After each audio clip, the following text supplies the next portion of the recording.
Возвращаясь к творчеству Мариса Ивановича Петипа, я вдохновилась его последней непоставленной постановкой, которая должна была состояться при Императорском театре, но она не состоялась в связи с, так скажем, кулуарными интригами в театре.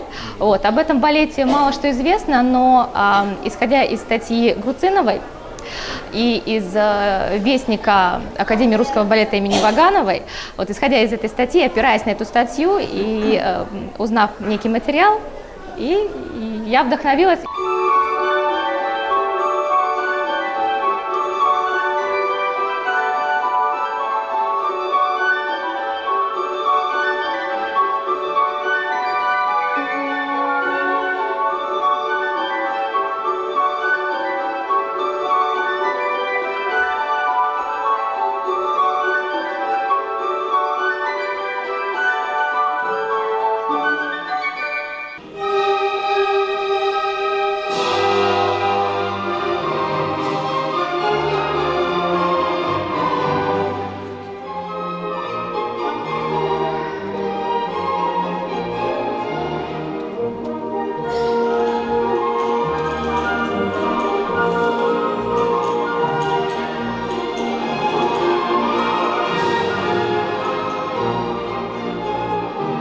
Я жду наслаждения смотреть прекрасный концерт, наслаждаться своими детьми.